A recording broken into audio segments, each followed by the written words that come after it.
jadwalnya ujian. Materinya mulai dari pertemuan pertama, pertemuan kedua, dan pertemuan hari ini, pertemuan ketiga. Pada kesempatan kali ini, saya tidak akan menjelaskan satu-satu contohnya apa saja, tidak seperti itu, nanti silakan dibaca di bukunya, di buku yang sudah pernah saya sarankan pada pertemuan pertama. Oke, sebelum kita mulai pada perkuliahan, hari ini kita berdoa terlebih dahulu, berdoa dimulai.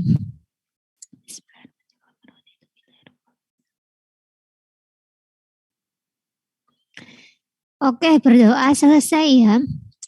Kita mulai, ini gambaran kalau di sini, di slide awal ini miliknya jamur lendir atau Myxomicota. Saya bahas mulai dari cirinya dulu. Yang pertama, mengapa sih ini dikatakan dia mirip sebagai jamur atau menyerupai jamur, padahal kalau dilihat dari ciri-cirinya itu sebagian mirip seperti hewan, sebagian mirip dengan tumbuhan, dan ada satu ciri yang mana ciri tersebut tidak dimiliki oleh hewan dan tumbuhan. Jadi satu ciri tersebut yang menyebabkan protista ini dikatakan mirip jamur. Oke, yang pertama ya, memiliki sel berflagel pada suatu waktu dalam siklus hidupnya. Ini cirinya seperti hewan, dia memiliki sel berflagel. Yang kedua, pada jamur air atau Oomycota, dia memiliki dinding sel yang tersusun oleh selulosa. Padahal jamur sendiri itu harusnya tersusun oleh kitin. Harus tersusun oleh kitin. Tapi pada Oomycota dia tersusun selulosa. Nah, ciri yang ketiga ini, dia mampu membentuk spora.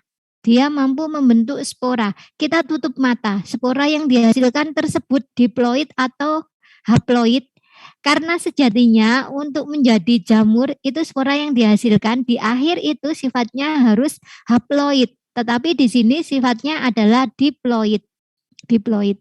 Nah, ciri yang ketiga ini yang menyebabkan dia dimasukkan ke jamur, mirip jamur. Jadi untuk ini tidak dimasukkan ke yang nomor 1 mirip hewan, tidak dimasukkan ke mirip tumbuhan. Karena dia tidak bisa melakukan proses fotosintesis. Dia mampu membentuk spora. Yang keempat bersifat fagositik. Jadi beberapa kelompok jamur ini tidak dimasukkan ke dalam dunia jamur atau fungi, tetapi dikelompokkan ke dalam dunia protista karena pada satu tahap dalam hidupnya, pada saat fase vegetatif, jamur tersebut mampu bergerak seperti protozoa. Dia mampu bergerak. Itu ya yang menyebabkan kenapa dia dimasukkan ke mirip jamur itu. Ini protista yang mirip jamur itu ada 3, sejatinya ada 3, ada Myxomicota, Acrasiomycota, sama Oomycota. Yang kita bahas sampelnya saja yaitu Oomycota sama Myxomicota, 2 ini, jamur air sama jamur lendir yang tak bersekat.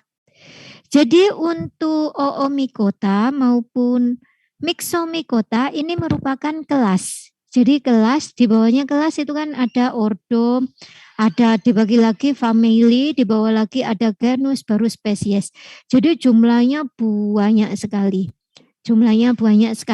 Tapi yang perlu kita pelajari di sini hanya kelasnya saja. Kapan dia dianggap sebagai Oomycota, kapan dia dianggap sebagai Myxomicota. Itu ya. Kita bahas satu persatu. Jadi ini untuk Oomycota ini merupakan kelompok protista bersel tunggal yang berfilamen. Anggota-anggotanya secara fisik mirip dengan fungi sehingga organisme ini tidak pernah sih sampai hari ini masih dimasukkan ke dalam anggota fungi. Jadi kalau membahas atau kalian membaca buku mikologi, kalian masih akan tetap menemukan Oomycota sama Myxomicota ini di buku buku-buku jamur atau buku-buku yang membahas tentang fungi itu masih akan dibahas tentang Oomycota ini. Bahkan hingga sekarang sampai hari ini kajian biologinya masih dimasukkan ke dalam mikologi atau ilmu tentang biologi fungi. Jadi masih dimasukkan sampai hari ini. Ini baru dipisahkan itu tahun 2017, baru dimasukkan dia menyerupai tetapi di buku tersebut masih dibahas tentang Oomycota ini. Ciri-cirinya, dia hidupnya di tempat yang lembab seperti air, di lembab sampai berair Oomycota itu. Hidupnya ada yang bersifat parasit, ada yang bersifat saprofit. Dinding selnya tersusun oleh zat selulosa. Jadi untuk Oomycota ini yang hampir sama dengan tumbuhan ya, dia tersusun oleh selulosa. Kalau Myxomycota sendiri itu sudah tersusun oleh kitin. Jadi sudah hampir sama seperti jamur. Kalau yang Oomycota ini hanya karena kesamaannya menghasilkan spora tersebut. Benang-benang hifa penyusun tubuhnya tidak bersekat, di dalamnya terdapat inti yang jumlahnya banyak. Jadi intinya banyak untuk Oomycota sama Myxomycota, di mana di setiap intinya itu nanti akan dipisahkan oleh suatu celah yang menghubungkan antara inti yang satu dengan inti yang lain. Cabang hifa bersifat sama dengan induknya dan tumbuh anyam-menganyam. Arah tumbuh hifa ini mengikuti kemotropi, yaitu biasanya mengarah ke sumber zat hara organik. Ini ciri-cirinya dari Oomycota. Ciri-ciri dari Oomycota, di mana ciri-ciri ini sebagian ada yang dimiliki oleh Myxomycota, ada yang spesifik hanya miliknya Oomycota sendiri. Kalau ini hampir sama seperti Myxomycota, kalau ini juga hampir sama. Lah yang membedakan yang ini sudah tidak sama seperti Myxomycota. Tidak sama. Ini ciri spesifiknya untuk protista yang menyerupai jamur. Dalam hal ini adalah Oomycota ini. Nah ini ya untuk tadi keterangan kalau hifa yang terbentuk itu anyam menganyam, di mana arahnya itu akan mendekati unsur hara yang banyak. Jadi atau biasanya kemo atau bisa juga mendekati sumber cahaya. Jadi kalau kalian menumbuhkan Oomycota ini di dasar cawan, dia arahnya hifanya akan menuju ke permukaan. Jadi nanti yang banyak tumbuhnya adalah di daerah permukaan untuk Oomycota. Ini ya cabang atau hifanya, modelnya seperti ini. Ini intinya ada banyak sekali, di mana dinding sel pada Oomycota ini tersusun oleh selulosa. Inti yang satu dengan inti yang lain ini dipisahkan oleh septum, di mana ini nanti ada celah yang menghubungkan antara inti yang satu dengan inti yang lainnya. Jadi kalau dibayangkan itu tubuhnya Oomycota itu menyerupai talus, atau saya sering menggambarkan itu seperti karang, bunga karang yang ada di laut. Itu modelnya seperti itu. Lah cabang-cabang yang di situ itu merupakan hifanya, membentuk cabang-cabang seperti tanduk rusa, modelnya itu. Keunikannya di sini jamur air. Jadi pada awalnya itu dikelompokkan sebagai fungi. Kalau orang mungkin yang bukan biologi, tetap dia akan menganggapnya sebagai fungi. Dia akan tetap menganggapnya sebagai fungi karena mengabaikan ciri-ciri yang tadi. Tetapi sekarang diketahui telah berkembang, terpisah dan menunjukkan banyak perbedaan. Dinding sel tersusun selulosa bukan kitin.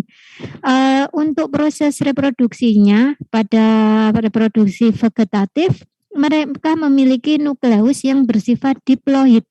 Sedangkan fungi sendiri itu sifat nukleusnya adalah haploid, sehingga dikatakan di sini Oomycota bukan hewan, bukan tumbuhan, dan juga bukan fungi, tetapi protista yang menyerupai fungi. Jadi itu yang harus dipegang oleh mahasiswa. Kenapa dia dianggap menyerupai hewan? Kenapa dia dianggap menyerupai tumbuhan? Kenapa dia dianggap menyerupai fungi? Itu yang paling penting. Untuk reproduksi Oomycota ini berumah satu ya, di mana pada satu tempat itu ditemukan alat perkembangbiakan jantan sama alat perkembangbiakan betina. Sehingga disebut dia berumah satu, kayak bunga sepatu itu ya. Dia kan bunga yang berumah satu, di mana di situ ada putih sama ada benang sari. Nah, Oomycota juga seperti itu. Ada gamet jantan dan ada gamet betinanya. Tetapi di sini Oomycota ini bisa melakukan reproduksi secara seksual maupun aseksual. Kalau aseksual itu dilakukan dengan pembentukan zoospora oleh sporangium. Ya, zoospora ini ya mirip dengan apa? Mirip dengan hewan. Alat kelamin pada betina itu sebutannya adalah oogonium, sedangkan untuk alat kelaminnya jantan itu sebutannya adalah antheridium. Ini yang membedakan dengan tumbuhan tingkat tinggi. Jadi di sini sebutannya oogonium, ini antheridium. Mungkin ada yang menyebutnya seperti itu kalau pada bunga-bunga tertentu. Ini siklus reproduksi pada Oomycota, di mana reproduksi Oomycota ini terjadi secara vegetatif sama generatif, atau terjadi secara aseksual dan seksual. Apakah akan selalu modelnya terjadi proses reproduksi seksual terus dalam satu waktu atau selama hidupnya? Tidak selalu seperti itu, tergantung kondisi lingkungan seperti apa. Sehingga dia kadang melewati fase aseksual, kadang dia melakukan fase seksualnya. Jadi di sini untuk reproduksi aseksualnya ini bermula dari zoosporangium. Kalau pada jamur sendiri kita menyebutnya adalah sporangium atau kotak spora. Kita menyebutnya itu.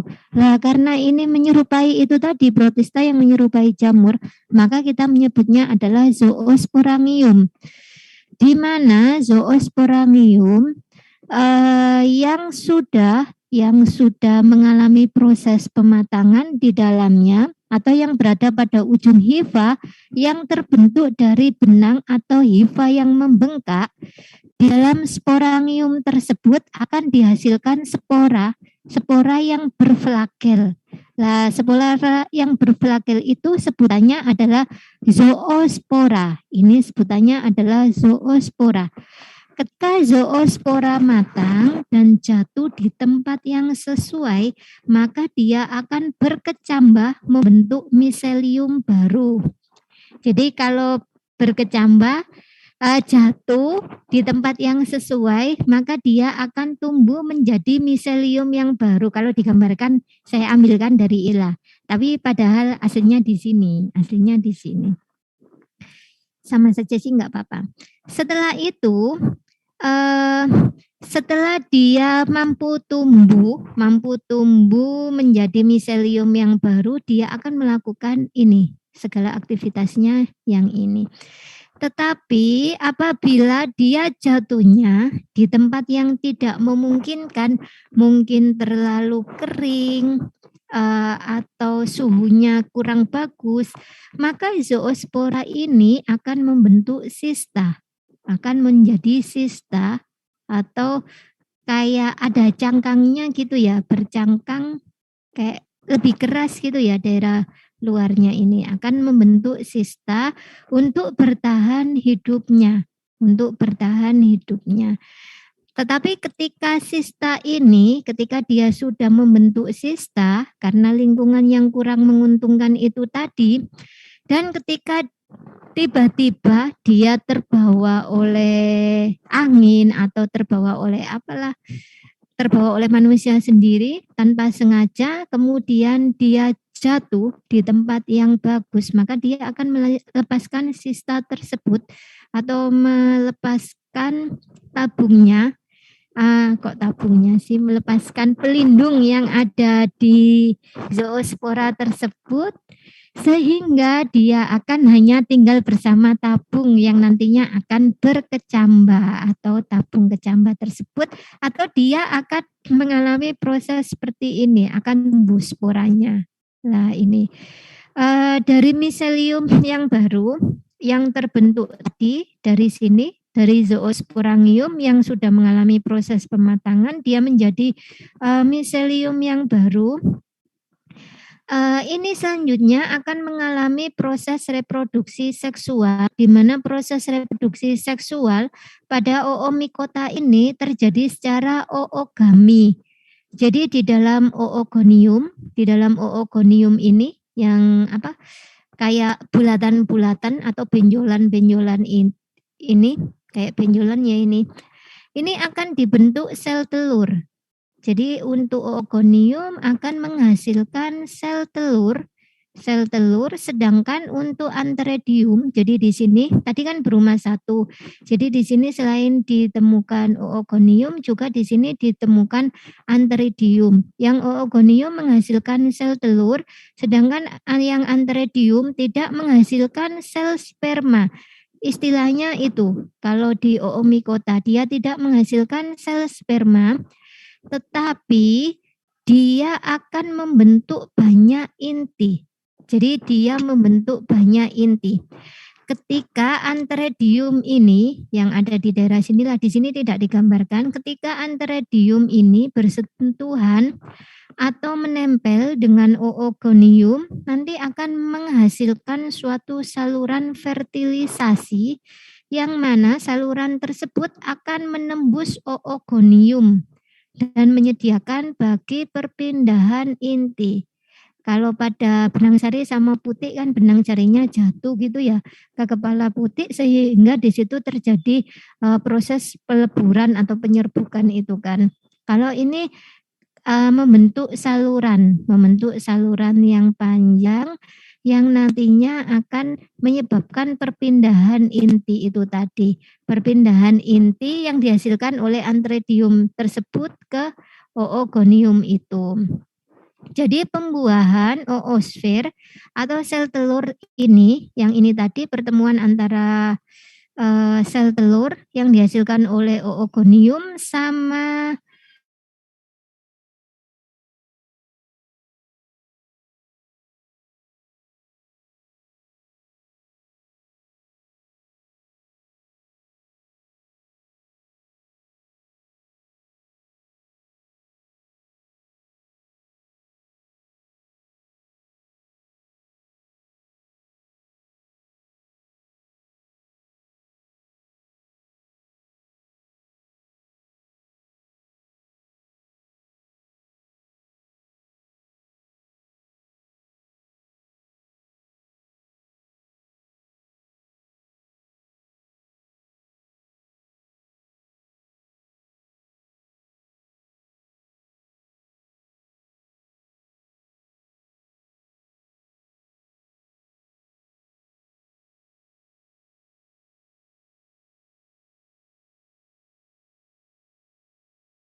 Oke, ternyata yang terputus saya saja ya?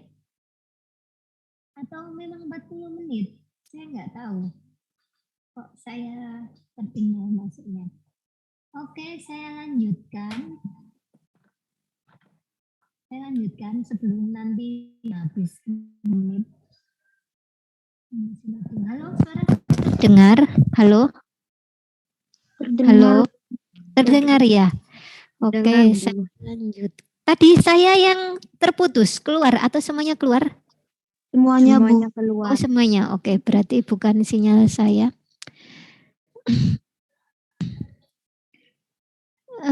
Tadi ya, jadi pertemuan antara oogonium sama antheridium itu nanti akan menghasilkan zigot. Di zigot tersebut memiliki dinding yang tebal dan tahan terhadap kondisi yang tidak menguntungkan. Kondisi yang tidak menguntungkan sama seperti ini di. Jadi zigot yang terbentuk itu tadi lebih tahan lah. Kalau ini tadi kan jatuh, sudah nggak gitu dia harus membentuk sista.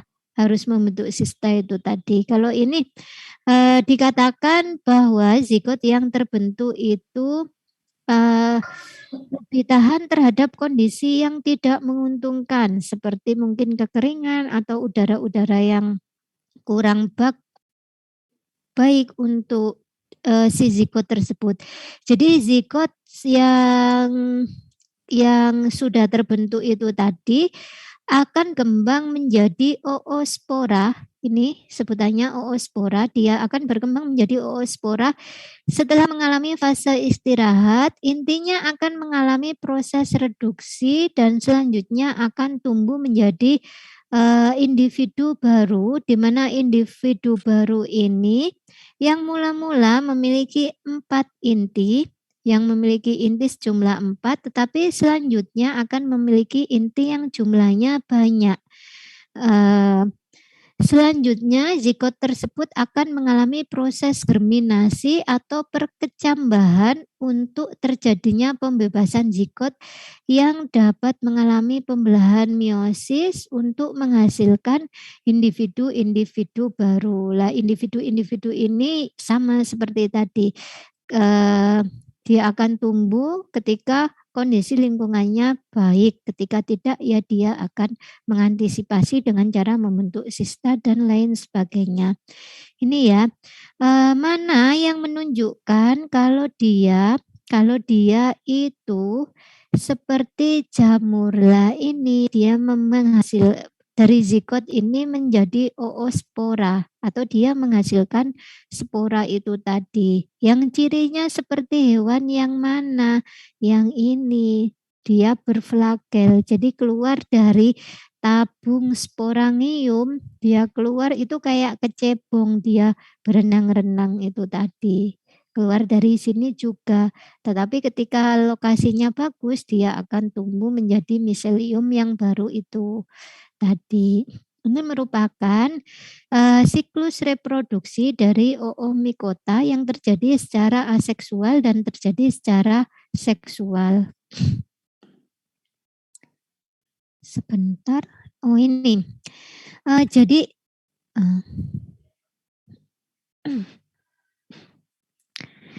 ini gambaran mengasih pada protista yang menyerupai jamur ini spora yang dihasilkan itu bersifat diploid, Kenapa tidak bersifat haploid? Nah, ini ya dari reproduksi aseksualnya itu tadi dihasilkan dia 2N. Dia tetap 2N.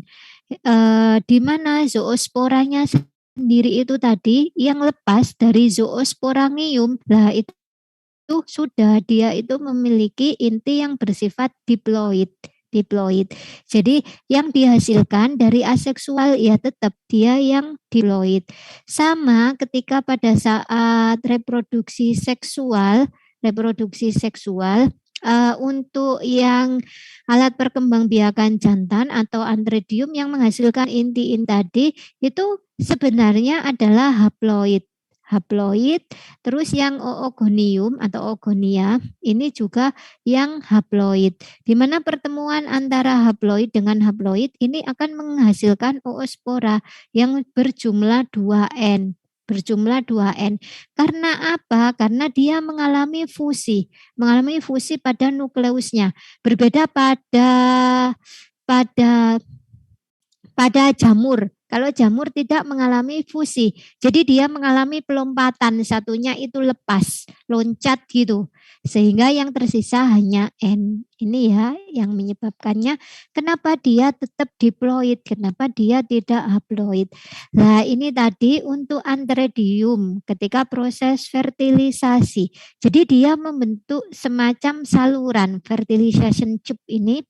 Yang mana inti-inti yang ada di Antheridium ini akan pindah ke Oogonium. Lah ini ya akan pindah ke Oogonium, gambarannya seperti ini. Membentuk saluran lah, tidak langsung jatuh terus terjadi singgami atau pembuahan, tidak seperti itu. Tapi digambarkannya itu modelnya seperti ini. Itu untuk reproduksinya. Ini contoh spesiesnya. Siapa saja sih yang masuk Oomycota? Ada Dictyostelium discoideum, ada Saprolegnia, Pisarium, Polycephalum, sama ada Phytophthora infestan. Yang terkenal, yang banyak dikaji adalah Saprolegnia sama Phytophthora infestan. Ini yang banyak dikaji. Modelnya seperti ini. Tetapi kalau ini sudah ini mikroskopis kan, tapi kalau sudah terkumpul buahnya ya menyebabkan kerugian yang besar ini, meskipun dia hanya mikroskopis. Oke, kita bahas untuk Phytophthora infestan. Ini ya gambarannya. Jadi kalau diamati di bawah mikroskop itu modelnya seperti ini. Ini kotak sporanya. Kotak sporanya ini warnanya kuning sampai coklat sampai hitam ketika dia sudah mengalami proses kematangan. Jadi kalau dia sudah matang, pas lagi pengamatan gitu ya, dibiarkan berapa, mungkin hanya jam atau hari ya, enggak sampai 2 harian lah kayaknya kalau diletakkan di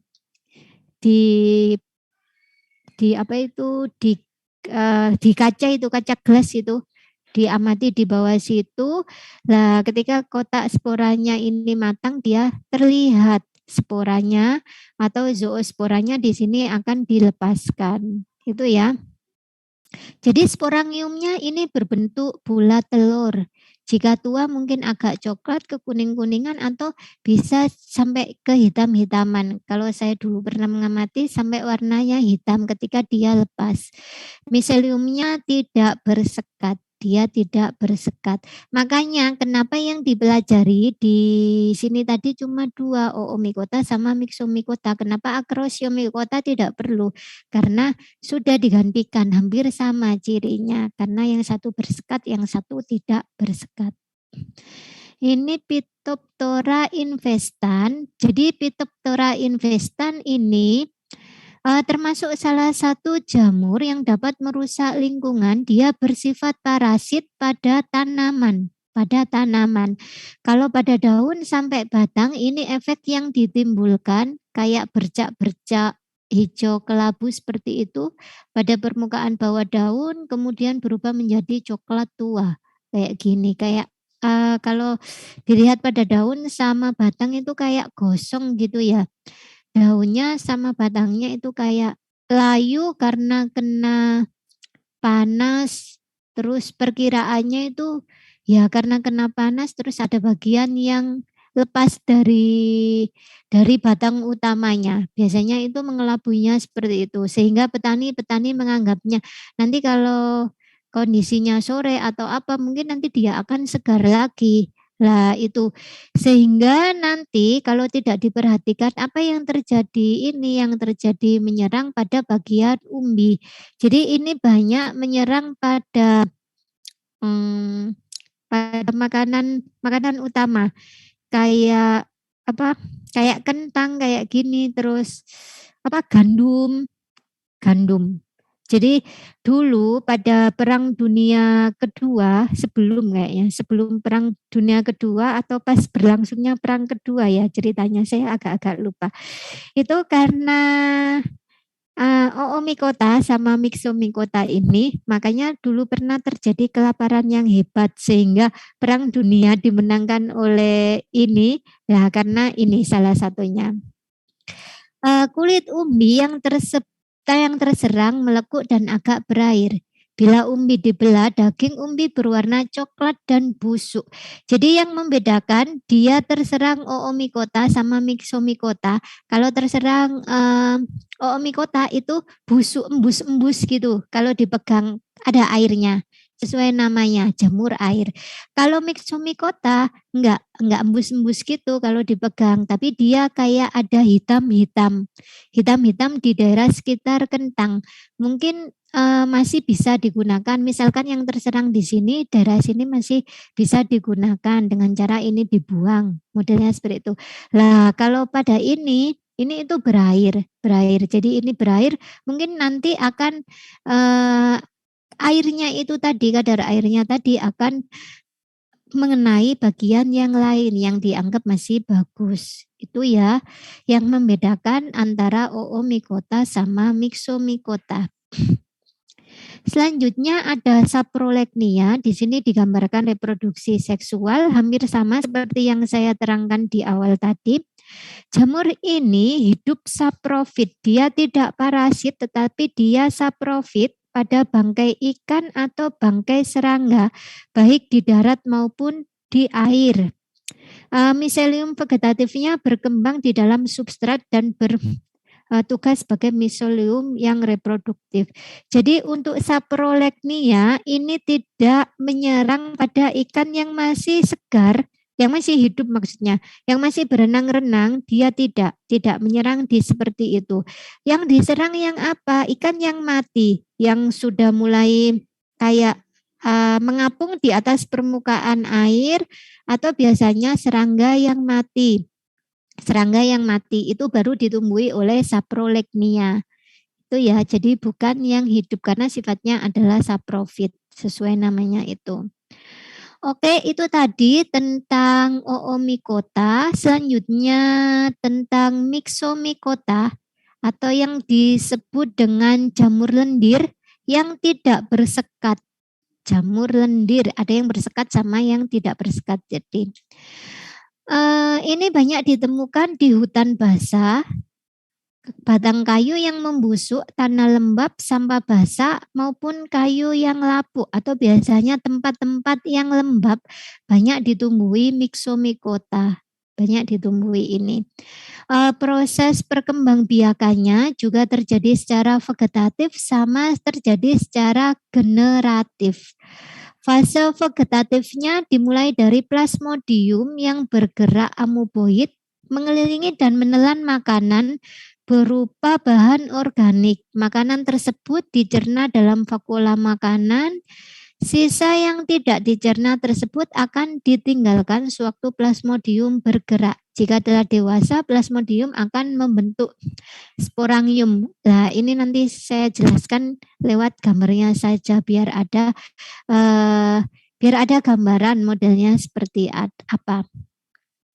Jadi untuk Myxomycota ini tidak bersekat ya, bersifat heterotrof, bersel satu tapi ada yang bersel banyak, memiliki dinding sel sporangium yang disebut peridium dan bergerak secara amoeboid.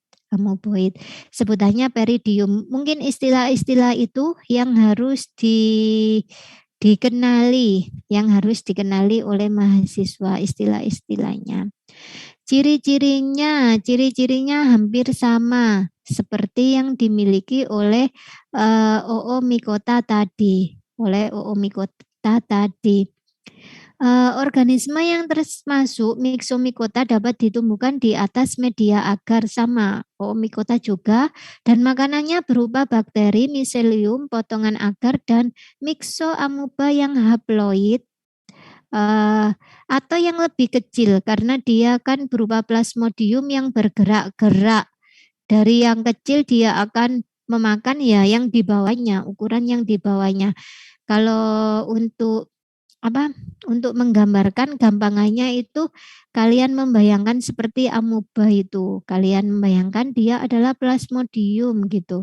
Ketika dia lapar maka dia akan mencari mangsa yang ukurannya harus di bawahnya. Spora dapat berkecambah dalam air atau substrat basah menjadi sel kembar yang disebut myxoflagellata. Ada nanti, ini juga ada di gambarannya. Oke, saya lewati untuk mix reproduksinya.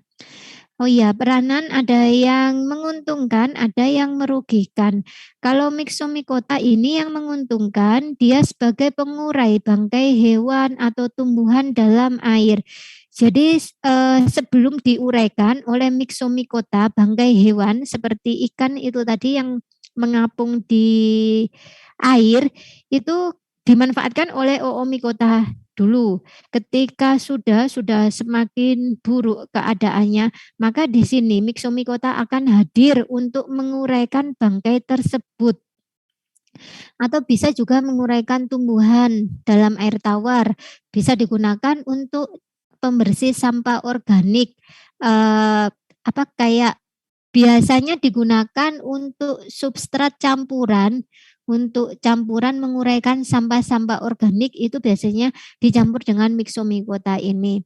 Atau bisa juga digunakan sebagai pemakan bakteri. Nah, ini contohnya ada Fuligo, ada Pisarum, ada Dictydium, dan lain sebagainya. Kalau yang merugikan, yang menyebabkan penyakit bengkak akar atau menyerang pada umbi, yang kayak istilahnya orang Jawa itu kalau hitam-hitam itu korengan atau apa ya? Korengan itu penyakit penyakit kulit, bukanlah. Apa sih yang hitam-hitam pada kentang itu loh? Orengen atau apa itu istilahnya orang Jawa, lupa saya. Nah, itu penyakit bengkak akar. Jadi ketika akarnya sudah digerogoti sama Myxomycota, maka Myxomycota ini akan menyerang pada daerah umbi-umbiannya itu tadi, pada kentang biasanya yang sering digambarkan. Nah, ini untuk daur hidupnya atau siklus hidupnya Myxomycota sama terjadi secara dua fase, yaitu vegetatif dan generatif.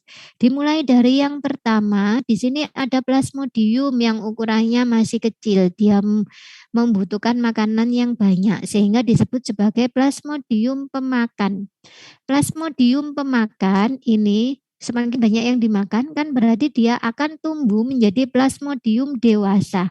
Di mana Plasmodium dewasa ini nanti akan mempersiapkan diri untuk membentuk buah, untuk berbuah atau menghasilkan sporangium, akan menghasilkan sporangium. Nah, ini hasilnya.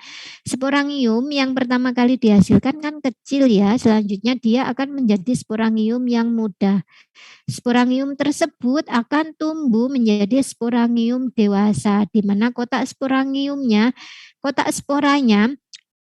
bisa dibedakan dengan jelas kalau di dalam situ akan membawa banyak spora-spora. Spora-spora yang ada di situ juga sudah bisa dibedakan mana batangnya, mana akarnya, dan lain sebagainya. Di situ bisa dibedakan.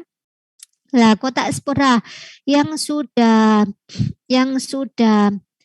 tua atau sudah dewasa, spora yang ada di dalamnya pasti mengalami proses pematangan. Ketika spora yang ada di dalamnya ini mengalami proses pematangan, spora sudah tidak kuat menampung, maka dia akan pecah. Spora tersebut akan keluar dari sporangium dewasa ini. Ini nanti akan terjadi, di dalam sini akan terjadi pembelahan meiosis itu ya. Dari 1 menjadi 2, 2 menjadi 4, dan seterusnya, model seperti itu.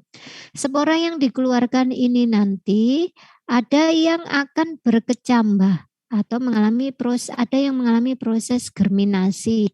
Nah, di sini spora yang dihasilkan ini tidak langsung otomatis dia berkecambah.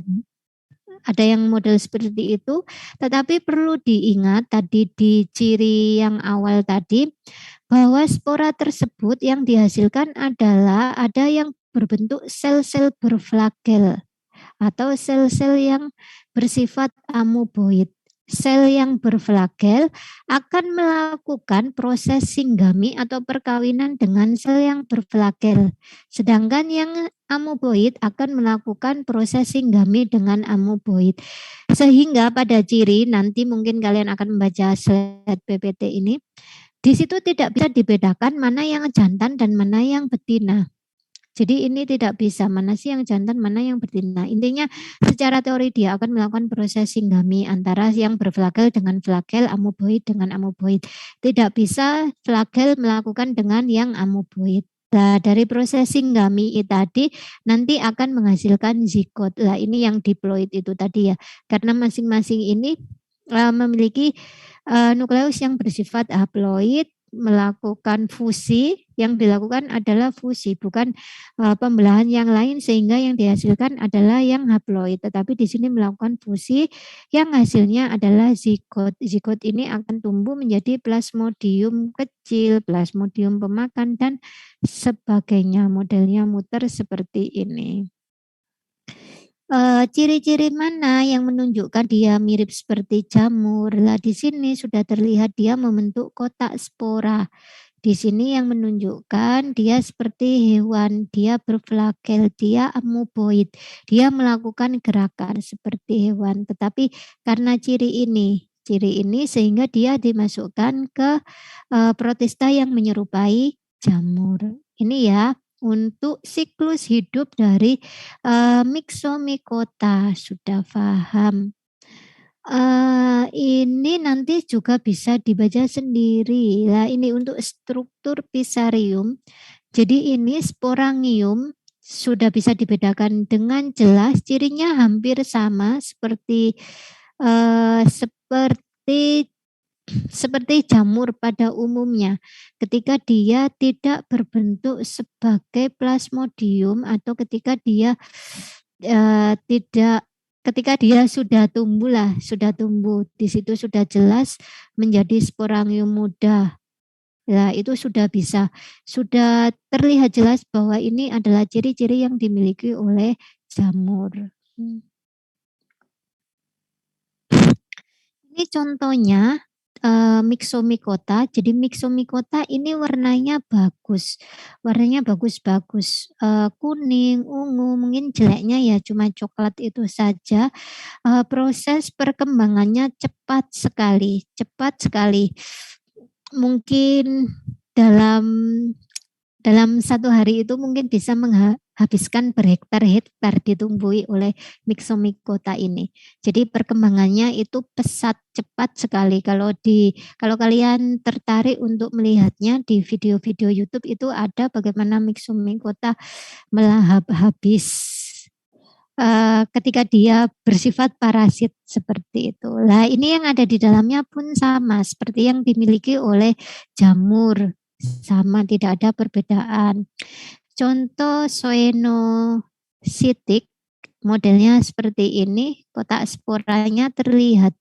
Jadi ini, kalau hanya miselium tanpa ini, atau biasanya ini terlihat kecil ketika dia belum mengalami proses kematangan. Satu atau masih kosong seperti ini.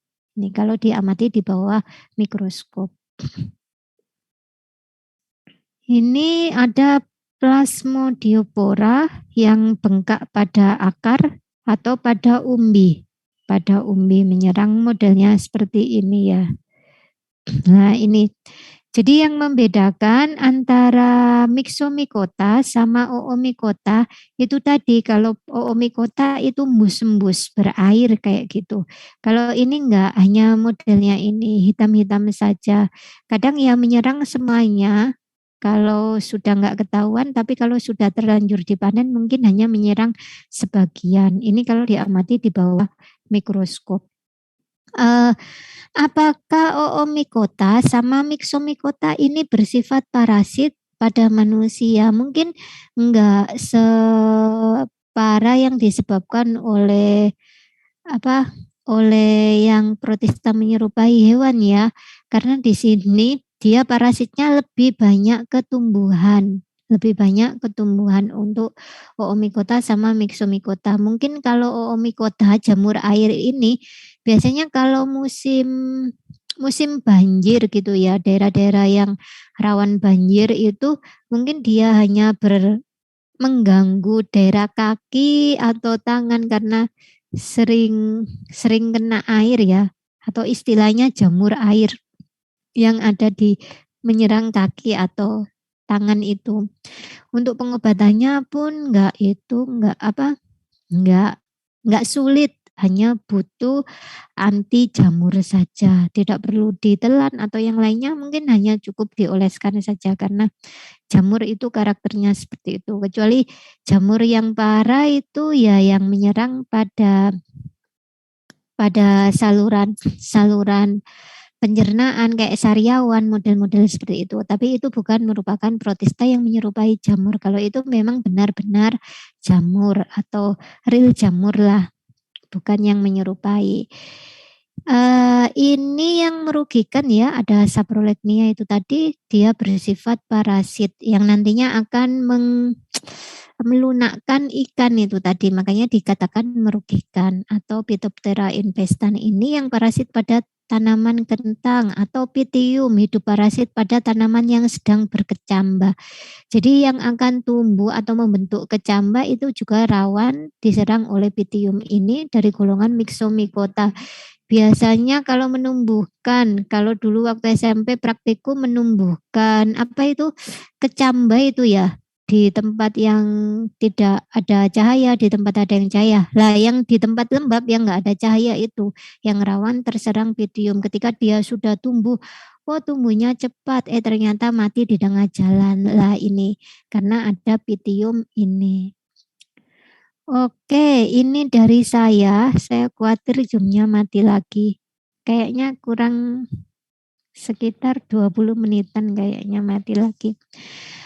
Oke, ada yang ditanyakan dari kelas C atau kelas D? Izin, Bu. Iya, silakan Mas Yoga. Kelas D. Iya, Bu. Perkenalkan saya Yoga Christian Permadinarto dari Iya, kelas saya D. itu hafal sama siapa? Sama Mas Yoga, sama Khairul Ihsan. Saya hafal kalau kelas D itu. Iya, silakan. Baik, Bu. Tadi mengenai daur hidup yang ada di Oomycota itu, tadi saya melihat kalau zigotnya yang berupa oospora itu dia masih haploid. Padahal tadi di slide yang keunikan dari Oomycota itu tertera reproduksinya vegetatif dengan nukleinnya itu diploid bukan haploid. Nah itu mengapa zigotnya itu masih haploid gitu? Nah ini. Ya. Oke, terima kasih ya. Itu saja pertanyaannya. Atau ada lagi? Cukup, Bu. Cukup ya. Oke, ini saya ambilkan. Saya memang sengaja nggak menerangkan. Karena di ciri-ciri sudah saya jelaskan bahwa dia bersifat diploid. Ini saya ambil dari sebelumnya, dari buku sebelumnya, sebelum ada pemisahan bahwa Oomycota ini dimasukkan ke dalam protista yang menyerupai jamur, sehingga saya memang nggak menerangkan. Karena kadang kalau saya menerangkan dari angkatan-angkatan sebelumnya itu kadang cuek. Ini N ya, padahal ini bukan N, ini sebenarnya 2N, karena ini sejatinya saya ambil dari referensi yang lama. Jadi dimulai dari sini, yang dikeluarkan dari sini, Zoosporangium ini sejatinya sudah 2N. Mulai dari sini. Sama seperti ini ketika terjadi proses. Lah ini kan fertilisasi ya tanda tanya. Apakah ini fertilisasi? Kalau proses fertilisasi sejatinya itu ketika N bertemu dengan N, nanti akan kalian pelajari itu. Saya suka mempelajari itu. N ketemu N, terus di situ ada fusi. Bukan fusi, ada yang meloncat. Salah satu badan kutubnya meloncat, maka di situ akan dihasilkan N atau haploid. Lah karena di sini adanya fusi itu tadi tidak ada yang meloncat sama sekali, maka ini akan dihasilkan 2N. Jadi terima kasih Mas Yoga. Ternyata Mas Yoga teliti. Karena memang sengaja saya tidak menerangkan. Ini sudah 2N, ini 2N. Sebenarnya itu semuanya 2N. Terima kasih Mas Yoga. Ya, siapa lagi yang mau bertanya? Terima kasih banyak, Bu. Iya, sama-sama. Saya izin bertanya, Bu. Mbak Safiratul, betul ya? Oke, Bu. Oke. Tadi bilang pada contoh yang spesies Oomycota yang pembahasan Phytophthora infestan, bahwa yang membedakan antara terserangnya Oomycota itu kalau Oomycota itu embus-embus kayak keairan, sedangkan kalau Mycomycota itu agak kehitam-hitaman. Apakah contohnya itu pada kentang? Apakah antara Oomycota sama Mycomycota itu bisa terjadi bersamaan pada satu kentang? Mohon penjelasannya. Terima kasih Mbak Safiratul, betul sekali. Untuk Oomycota sama Myxomycota apakah bisa langsung terjadi bersamaan? Bisa terjadi bersamaan. Bahkan tidak hanya dua saja. Yang terjadi di lapangan malah banyak macam-macam. Tidak hanya dua jamur. Mungkin di situ nanti juga akan terserang oleh virus, terserang oleh bakteri-bakteri yang bersifat patogen pada tanaman tersebut. Jadi kalau diterangkan ini tadi kan saya menerangkannya satu-satu ya. Kalau Oomycota nanti akan memberikan dampak kayak embus-embus berair gitu ya. Kentangnya model seperti itu. Lah untuk membedakan dia terserang Oomycota atau Myxomycota ya dilihat dari cirinya itu, biasanya petani kentangnya seperti itu. Kalau ada dua ciri-ciri tersebut ya berarti kemungkinan dia terserang, atau biasanya lebih, ciri-ciri tersebut lebih dari itu. Kemungkinan dia terserang lebih. Jadi tidak harus satu persatu. Kalau model seperti itu enak sekali kalau terjadi di lapang seperti itu. Tidak seperti itu. Nanti ketika kalian PKL mungkin yang di tanaman anggrek atau di balai-balai yang umbi-umbian itu nanti kalian akan mengenali lebih banyak lagi apa saja yang menyerang. Ini yang dari golongan mikroskopis, belum nanti yang golongan yang hama-hama itu ya, itu banyak sekali. Itu kasus yang terjadi di lapangan modelnya seperti itu. Begitu Mbak Safiratul. Jadi banyak sekali. Oke Bu, terima kasih. Ya, oke.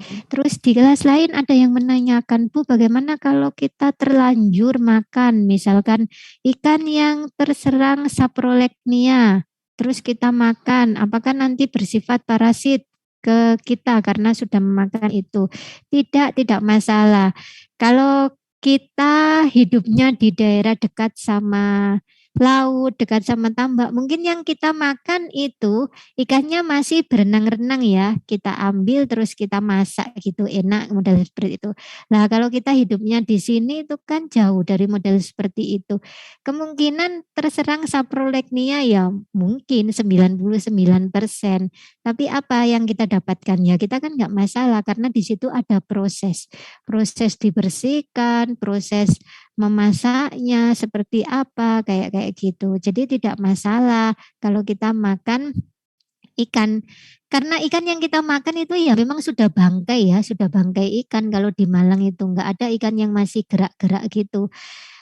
Mungkin lele itu saja ya yang masih gerak-gerak. Lah lele yang gerak-gerak itu pun nyampe di rumah kadang ya sudah mati ya kemungkinan besar sudah menjadi inangnya saprolegnia ini itu. Termasuk apa? Belalang ya. Jadi yang boleh kita makan, bangkai yang boleh kita makan itu kan belalang sama ikan. Lah belalang kalau di daerah Jawa Tengah sana itu ada yang jualan kayak belalang crispy model-model kayak gitu itu kan ya kadang sudah mati tertumpuk banyak lah itu kemungkinan juga sudah banyak saprolegnianya. Tapi ketika kita makan ya kita nggak masalah karena sejatinya untuk jamur ini atau protista yang menyerupai jamur ini itu menyerangnya kebanyakan ke tanaman daerah umbi-umbian.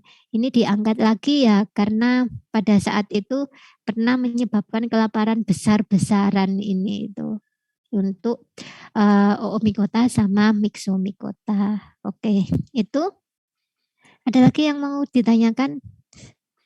Saya mer-mer mau mati nih. Tidak ada yang ditanyakan atau satu orang untuk membacakan kesimpulan perkuliahan kita. Jadi ya, untuk ya, terima kasih. Siapa yang akan membacakan? Saya Bu. Iksan Bu. Jangan yang lainnya, saya sudah hafal. Bu. Ya, yang lainnya. Saya Siapa? mau bacakan, Bu. Mbak Nova, sebentar saya kayaknya ini juga saya hafal ini. Ya, yang lainnya. Selain Mbak Nova, yang lainnya. Jadi ini pertemuan terakhir ya, nanti saya bagikan PPT-nya, minta tolong dipelajari lagi karena ujiannya ya dari materi yang sudah saya itu sajikan itu. Ya, siapa yang mau membacakan? Tidak ada. Ya, masa yang kuliah ini saja. Saya, Bu. Saya, Bu, sebentar, saya belum. Mbak Nilta. Mbak Nilta ini saya juga hafal lisan. Tapi jangan yang lainnya. Yang lainnya. Kelas C. Kelas C. Ini tadi Zoom-nya siapa? Oh, Muhammad Aksal, bener nggak isi? Muhammad Aksal Oki Ramadan, bener? Ya, silakan dibacakan, Mas. Siapa panggilannya? Aksal atau Mas Oki? Mas Oki. Oke. Iya, Mas Oki, kayak Pak Oki, kayak dosen Iya. biologi. Oke, silakan dibacakan, Mas Oki. Mau Oke, saya panggil pada Pak Oki. pertemuan siang hari ini Iya, silakan. kita membahas tentang bentar. Prosesta mirip jamur yaitu myxomycota dan oomycota. Kita membahas tentang mengapa protista itu mirip jamur, terus oomycota, pengertian oomycota, ciri-ciri oomycota, terus keunikan oomycota, cara reproduksi oomycota, dan selanjutnya kita membahas tentang myxomycota. Dari pengertian myxomycota, ciri-ciri myxomycota, terus peranan myxomycota, daur hidup myxomycota, serta kerugian dari myxomycota. Pertemuan siang hari ini adalah pertemuan terakhir dengan Bumia. Minggu selanjutnya untuk ujian. Begitu, Bu. Oke, terima kasih Mas Oki. Terima kasih ya. Terima kasih link Zoom-nya juga. Mohon maaf karena hari ini memang gangguan untuk Zoom yang langganan miliknya S1, S2 dan Bapak Ibu yang langganan di tempat yang sama sehingga tidak bisa Zoom-nya lancar. Sekali lagi saya ucapkan terima kasih untuk kelas C sama kelas D yang sudah bergabung. Ada beberapa nama yang memang tidak di label kelasnya, nggak apa-apa nanti saya cari karena tidak semuanya. Jangan lupa belajar, jaga kesehatan ya, jaga kesehatan. 2 minggu lagi kalian akan bertemu dengan Pak Bayu untuk mata kuliah biodiversitas fungi dan protista. Minggu depan kalian masih bertemu dengan saya sih di mata kuliah mikrobiologi umum yang merupakan pertemuan terakhir kita. Oke, terima kasih. Semoga kalian selalu sehat, sekeluarga, tetap semangat. Mohon maaf apabila ada